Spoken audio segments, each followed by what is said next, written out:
Is data a blessing or a curse? Brought to you by Adastra, this is a must-listen podcast that inspires and advises people who are serious about digitalization. Association of Business Service Leaders was established in the Czech Republic 10 years ago, and currently it represents more than 100 member companies. How do all the business service centers face the changing environment like digital transformation, sustainability and others to remain competitive, innovative and resilient? I will ask my guest, Joe Appleton, Managing Director of ABSL. Joe, welcome to the show. Thank you very much. Good morning. What are the key priorities for the Czech business service centers? I mean, in terms of innovation, skilled talent, or, for example, global market integration? Yeah.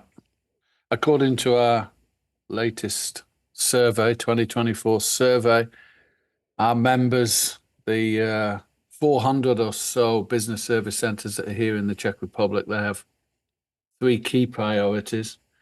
They look for talent, they look for digital innovation, and they look for delivering business value.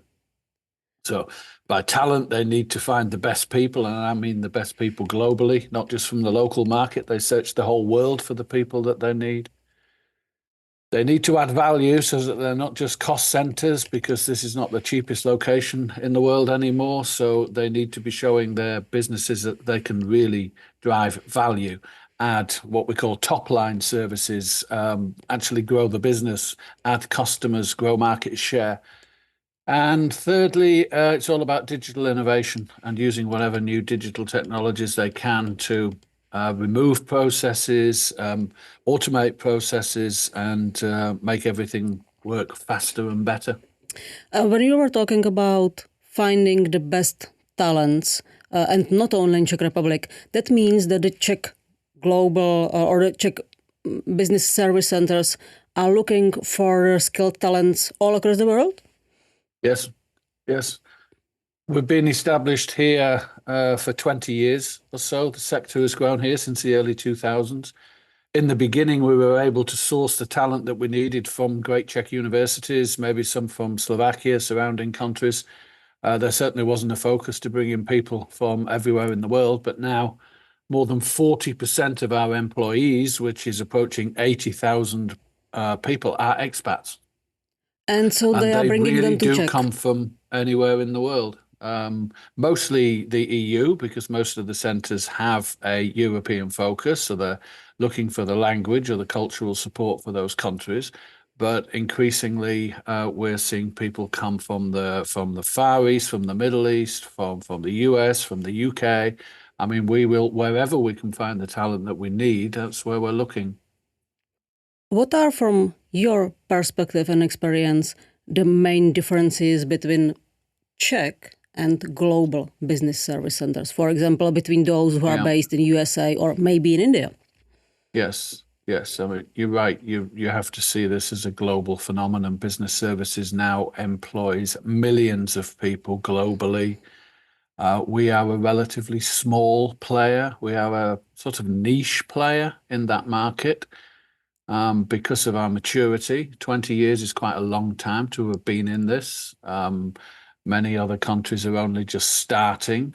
So we have a level of sophistication. There is an ecosystem here that's been built up over those 20 years that really knows how to run services extremely well, how to transition them quickly, how to automate them quickly, and how to use the Czech Republic as sort of a brain, a coordination hub for services that we may move eventually to technology or to cheaper locations, either in the region or elsewhere in the world. So we still keep growing at 10% per year. That's adding another 20,000 roles every single year. So we're still a very popular location for it. And I think that is based on a track record of being extremely innovative and adding value. When you mentioned innovative and adding value, 86% of the centers are planning to accelerate the digital transformation, but digital transformation is quite broad term. So what do they digitalize? Firstly, they went at the processes that they have, because any service center is based on process-based transactions. So one of the first things they would digitalize is chains of the processes that they are in charge of. So they would put in robotics, now increasingly AI, as elements of that process, therefore greatly reducing the time spent on the process, and I think most importantly, reducing the human element of it, and then using the human element elsewhere where it can add more value in the interactions with customers. So initially it was very much process-based, but now you'll see technology being used in just about every element of the services. And if we put aside a shortage of talents, what do they struggle with? I think the number one focus, and what we've got a lot better at over the last 5 years or so, is winning the work to a very competitive environment like the Czech Republic. Because any investor who comes here can see, wow, this place is doing really well. You only need to walk through the streets of Karlín and you can see that you are in a very well developed tech talent hub. So how do you encourage investors to come, work with them to really get the best value out of coming here? Or some investors just don't fit this mix anymore. So I think that is a real priority that the centres have taken on, is how to win the work here, how to convince their companies or their clients that this is a great place to do it. If not all of the work, but certainly to coordinate it, drive it, transform it, and then, if necessary, send the work elsewhere where it can be done more cheaply and more quickly. You were partly talking about that, but 80% of the centers plan to reduce the operational cost through the greater process automation. Which kind of cost are related to that? Well, it's got to be the human cost. I mean, 90% of a service centre's cost base is its people. They actually spend only around 10% on the office location environment where they are. So any way to reduce the reliance on the human element, and whereas a lot of people have seen this as a risk in previous years, oh, we're all going to be replaced by robots, we've still continued growing, because what we find is that the people who bring in the robots become robotics experts, and they then find places where those robots can be utilized again. They start to leverage them, and we see more and more technology professionals who are extremely good at that. So they don't just stay, and then we go looking for more to bring them here. So the short answer to that, what can be digitalized, is absolutely everything. We now see digital tools. We see AI being used for customer interactions. We see it being used for every element of the customer process. We see it being used in employer branding. It is right across the board. It started with processes, but now service centres realise they can use it for every element of their centre's operations. And of course, what they want to do is take a lead with their client companies to become the digital experts and to use that across their global networks, even outside of where their service areas are. They can take these tools and apply them elsewhere in the business, and they're becoming very good at that.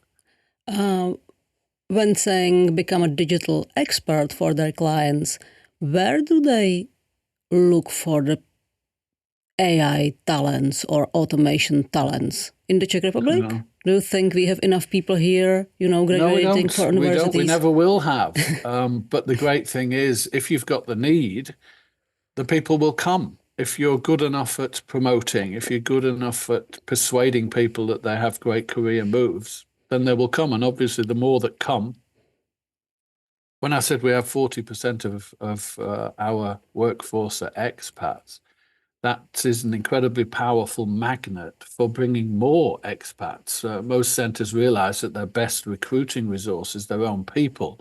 So bring people or help us with your testimonials to tell your stories about how great it is here. And that way they bring more people. And the other element to it is they develop this digital expertise in-house. A lot of it they will build with their own people. So they will turn finance experts into automation finance experts. They'll take a HR professional and turn them into an AI HR professional. The great thing is our sector is relatively young, so a lot of people really welcome this career opportunity to become more digital with what they do. So they still take their responsibility in their main area, but they add this technological expertise to it, and that's really exciting. So that continues to attract more people.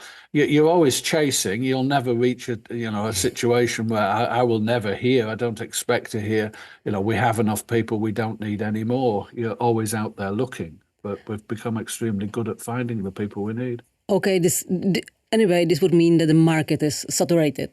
Okay, so yes, maybe no one of them wants the market to be saturated, not to have the growing absolutely demand. And the key element to all of this success story is the attractiveness of the Czech Republic as a place to do business, as a place to live and work. Because if you're going to bring in 80,000 expats, you need to give them a good quality of life. They need to feel safe here. They need to have the level of services that if you look at the success stories in particular, I've mentioned Carlin already, but go to Brno and feel the power of Brno. And that city is hugely powered by services, by the services sector there. They have more than 30% of all of our centres are in Brno. And that is very attractive in continuing to bring great people here. ABSL also runs Fusion Digital program to educate these people. Yeah. What was the purpose at the beginning? I have a board of directors who run some of the biggest service centres here, and their job really is to make sure that ABSL gives them what they want and they need for their centres. That they act as my North Star, as it were. And they said to me a year ago, we really need a digital acceleration program. We need something that we can put our leaders through, that in a relatively short period of time, we don't have a year or 2 years. We need it quick to give them the fastest, most accelerated view of what digital can mean in the services sector. So they need to be talking to the tech gurus, but they also need to talk to the centres that have done it, that have won awards for it, such as our Diamond Awards, etc. They need to see the best practices. We're not talking about universities because, frankly, digital is moving so quickly. They need to learn from now.